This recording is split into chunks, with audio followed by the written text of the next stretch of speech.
ভাই ভাই বলো। একটা কথা কব। হ্যাঁ বলো, কি বলবা? বলছি যে বাপ তো মরে গিয়েছে, অনেকদিন হয়ে গিয়েছে।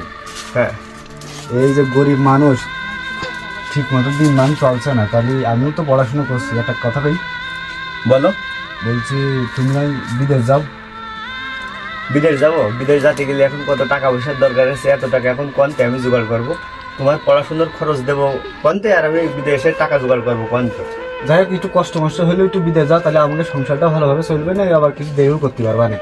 তুমি ভালোভাবে যেয়ে যদি ভালো কাজ পাও, তাহলে আমাকে একটু নিয়ে দেবে, তাহলে ভালো হবে। আমি যদি পড়াশোনা করতে লাগি, নাহলে এক কাজ করো, আমার এই বাড়ি ঘর তো ছেড়ে কোনো জায়গায় যেতে ভালো লাগে না।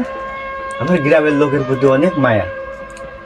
তাহলে তুমি যাও, পড়াশোনা আর করা লাগবে না, অনেক করিস, আর কত করবা? তুমি যাবা, গেলে আমি লাইন ঘাট করছি, মাঠে ঘাটে গরু মরু যা আছে সব বেচা বিক্রি করে আমি তোমার দিই, তুমি যাও। এখন ভাই আব্বা তো মরে গেছে, অনেকদিন হয়ে গেছে। আর আব্বার পরে এখন তুমি তুমি যেটা বলবা সেটা আমি একটা মাথা পেতে নেবো। তাহলে ভালো দালালের সাথে পরিচিত আছে? আমার আছে, আমার একটা বন্ধুর বাপ আছে, ওইটি লোক নিয়ে আসা করে, নিয়ে যায় নিয়ে আসে, ওর সাথে আমার ভালো পরিচয় আছে। তাহলে আমি যাই কালকে, যে আমি কথা বলে দেখে আসি।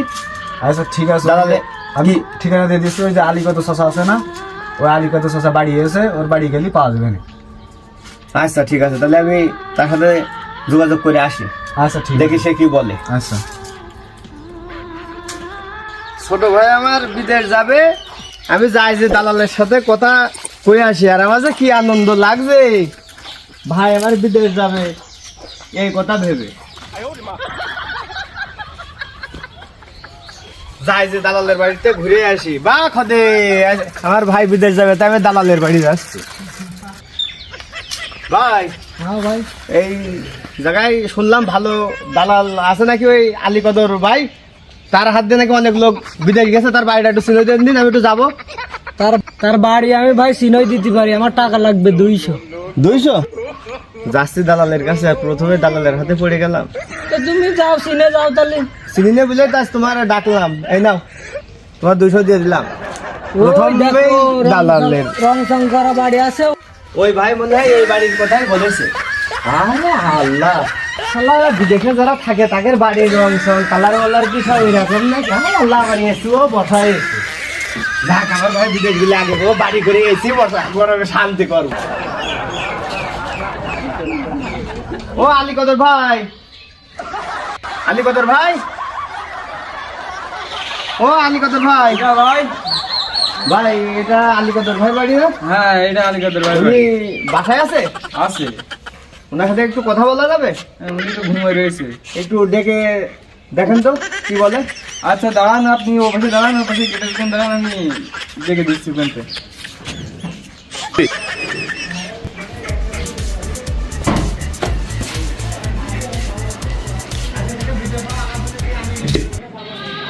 ভাই ভাই, বড় ভাই, বড় ভাই, আপনার সাথে একদম দেখা করতে গেছে। ওই একটা লোক এসে আপনার খোঁজছে। চলে দেবো? আচ্ছা ঠিক আছে। কই ভাই, এনবাসেন।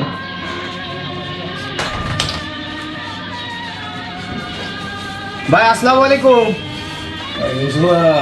কেমন আছেন? আলহামদুলিল্লাহ ভালো। ভাই আমি আইসি মেলা দূর থেকে, আপনার বলছো আমিনুর? কথা শুনে শুনলাম আপনি নাকি অনেক লোক বাইরে পাঠাইছেন। বসেন ভাই। না ওরকম তো কিছু না, ওই টুকটাক নিজেদের লোকজন থাকলে তুই একটা দেখি চেষ্টা করে বসে কথাবার্তা বল। ভাই আমার ওই ছোট ভাই আছে, ইন্টার পাস করে কমপ্লিট, এখন বেকার, গ্রামে কাজ কাম নেই, চাকরি বাকরির জন্য দৌড়াইছি, হয়নি। ভাইটা আমি বাইরে পাঠাতে চাচ্ছি। আচ্ছা আচ্ছা ঠিক আছে, সবই তো শুনলাম আমি। এখন তো মানুষ বিদেশের দিকেই ঝুঁকছে বেশি। বিদেশ যেন সোনার হরিণ হয়ে গেছে। বিদেশের কথা শুনলে মানুষের আর ঘুম খাওয়া থাকছে না। এই বাড়ি আইসি, এই সে বাবু শান্তি দিয়ে ঘুমোবো সে কায়দা নেই। এই সে পূজা দিচ্ছে, ও এসে ভাই করছে, ও এসে চাষা করছে, 5 মিনিট যে ঘুমোবো, বাড়ি এসে বিদেশ থেকে আসলাম 10-12 বছর পরে, এসে যে একটু রিল্যাক্সে থাকতে সে শান্তি নেই। মানুষই বিভিন্ন ঝামেলা করে। আচ্ছা দেখি, তুমি এসলে বলে গেলে জানবানের ব্যাপারটা আমি যাও। ভাই, ও ভাই, আসসালামু আলাইকুম। আমি জি ভাই, কেমন আছেন? আলহামদুলিল্লাহ ভালো ভাই, আসো ভিতরে আসো, বসো। ওই যে আগের দিন আসতে বলিলেন যে তুমি তাহলে এখানে, তাই আসলাম। হ্যাঁ আসতে বলিলাম, কি সিদ্ধান্ত করলে? আমরা বলিলাম আমার ভাই কি আসলে যাবে বিদেশে, কাজ করতে পারবে? ছেলে পেলে মানুষ লেখাপড়া করেছে, বিদেশ বলো খুব কষ্টের কাজ। পারবেনি? সবাই এরকম বলে, শোনো আমরা এই লোক নীতি নীতি আমাদের একটা অভিজ্ঞতা হয়ে গেছে, ঠিক আছে? সবাই বলে ভাই পারবানে, যেই বিদেশ নিয়ে যাওয়া হয় ওই আমার কাজ ভালো হয়নি, এ হয়নি, খাওয়া ভালো হয়নি, রুম ভালো না, বিভিন্ন রকম বদনাম দেয় দালালদের, এজেন্টদের, ঠিক আছে?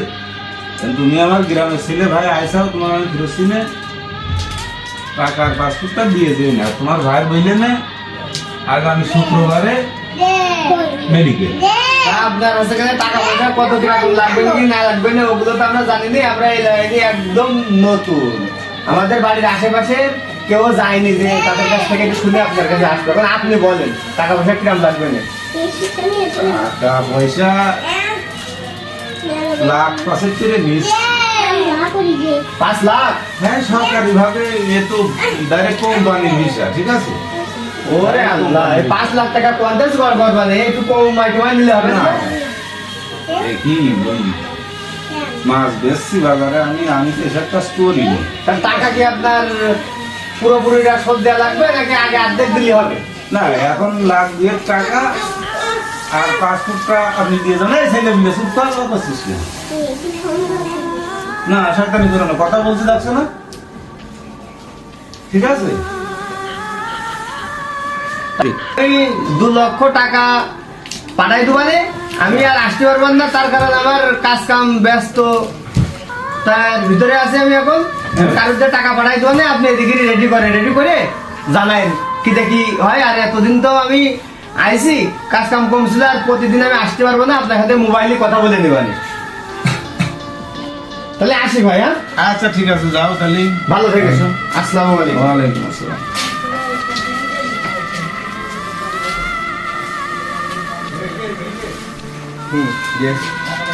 রিয়াজ, রিয়াজ রে। হ্যাঁ ভাই, বলো বলো বলো বলো, বসো। ভাই কে এসে বল ভাই, বলছি এলে দালালে বাড়ি দিলে তা কি কি বলে কি বলে? বলে বসো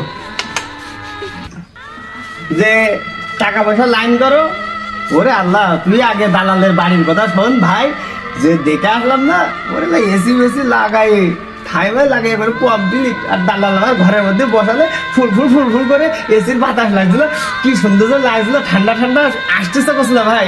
তার কষ্ট হোক দুঃখ হোক, দালাল করে 5 লক্ষ টাকা লাগবে, টাকা কিছু পাঠাই দিতি, আর বাদ বাকি যা হবে সব মোবাইল ঘন ঘন তার সাথে দেখা করতে যাওয়া যাবে না। আর এমন করেছে আমাদেরও কাজ কাম আছে, তাহলে আমি মাঠে একটু জমি যেটু কাজে বেঁচে দিই দিয়ে ওরা এখন মেসি মেসি লাগাই নিলে যে কি ভালো লাগবে না ভাই।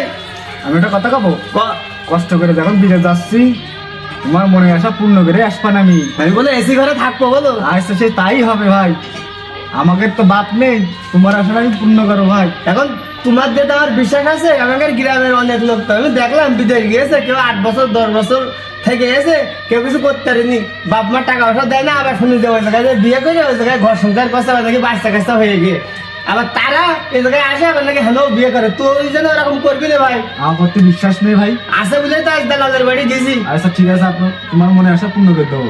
আচ্ছা ঠিক আছে। হ্যাঁ বন্ধু, ওইসব বিদেশের কি অবস্থা রে বন্ধু? বন্ধু আমার তো সেই বিদেশের জন্য ফ্লাইট করেছে সামনের মাসের 9 তারিখে।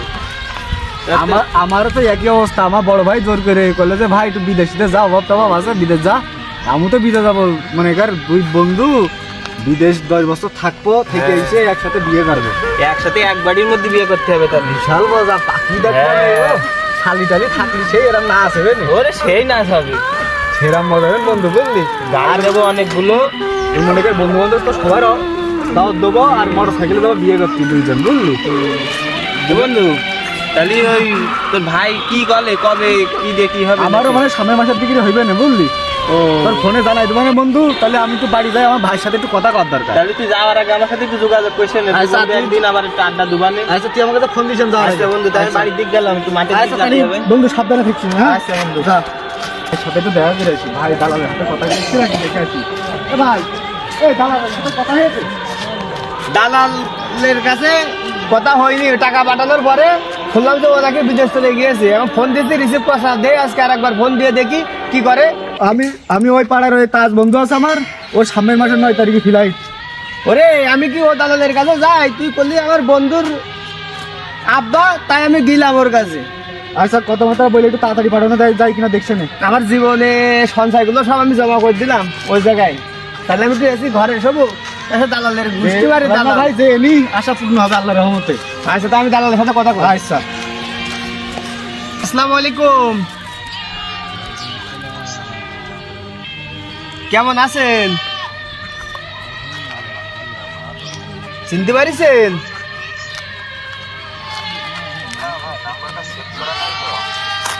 আমি ওই রিয়াজের ভাই, ওই যে আপনার যে টাকা মাকা দিয়েছি নে, আমার ভাইটা বিদেশ পাঠাবো বলে আজ কতদিন ধরে ঘুরোচ্ছেন। আপনার বাড়ি গেলাম, শুনলাম আপনি বাড়ি নেই, নাকি বিদেশ চলে গেছেন। তা আমার ভাইটা নিয়ে তো আমি বড় বিপদে পড়ে গেলাম। তা আপনি কি দেখি করছেন কি বলেন তো ভাই, একটু শুনি।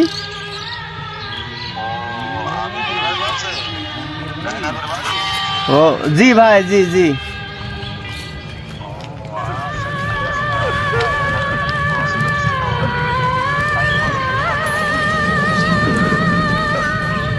আচ্ছা বলেন, বলে জানান। আমি লাইনে থাকলাম ভাই, আপনি তো ফোন রিসিভ করতে চান না, ফোন দিলি।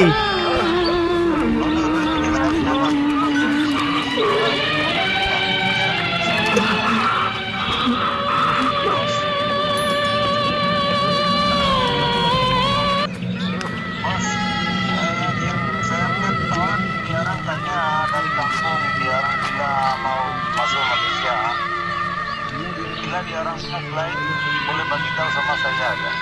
আমরা আছে বাঙালি, আমরা কি মালয় ভাষা বুঝি?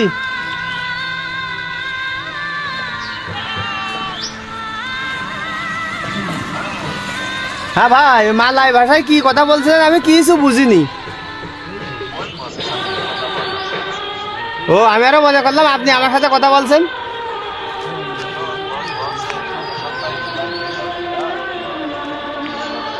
ভাই সামনের সপ্তাহে তো ফ্লাইট হয়ে যাবে রে। এই আপনি এই যে ঘন ঘন ডেট নিয়েছেন, আর আমার ভাইটা যে কি হয়ে গিয়েছে তার চেহারা ছবি মুখও তাকানো যাচ্ছে না। আমি বড় বিপদের ভিতরে রয়েছি, আপনি একটা কিছু করেন। আমি আর পাচ্ছি না ভাই, জায়গা জমি জেনে যা ছিল সব বেচা বিক্রি করে আজ এই যে 10টা বছর আপনার পিছনে ঘুরলাম, প্রায় এক যুগ। এর কি হবে আপনি বলেন দিনে, আপনি একটা কিছু করেন। তা নাহলে আমরা দুই ভাই হয় বিষ খাওয়া নেয় গলায় দড়িয়ে দেবো। আমাদের বাপ নেই, আমরা অনেক কষ্টে আছি।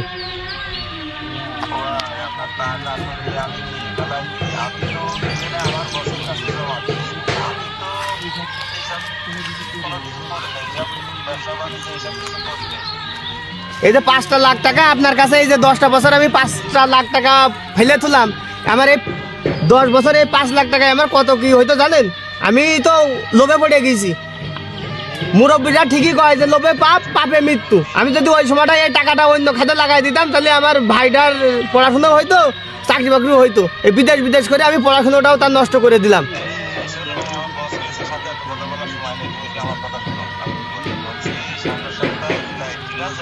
বৃহস্পতিবারে সকালবেলা আমাদের চৌগাছা থেকে গাড়িতে উঠবে লিটন ট্রাভেলসে, ঠিক আছে? উঠে ওরা ঢাকা নামবে, আমার লোক আছে ওখান থেকে অফিসে নিয়ে যাবে, ঠিক আছে? আচ্ছা ঠিক আছে। বৃহস্পতিবার পার হয়ে গেল, আমার ভাইয়ের ফ্লাইট হওয়ার কথা ছিল, এখনো সেই ফ্লাইট হইল নাই।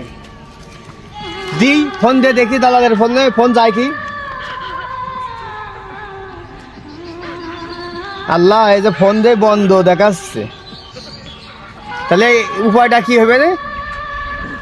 তা আপনারা জানো কেউ এরকমের দালালের থাপ্পড়ে পড়বেন না। যাদের বিদেশ যাওয়ার দরকার তারা ডাইরেক্ট অফিসে চলে যাবেন, যে এজেন্টের মাধ্যমে কথা বলবেন।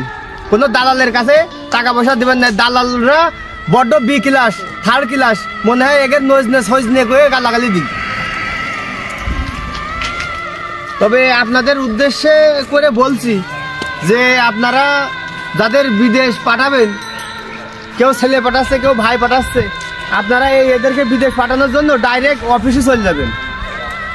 কোনো দালালের থাপ্পড়ে যেন পড়বেন না, দালালের কাছে যেন কোনো টাকা মাখা দেবেন না।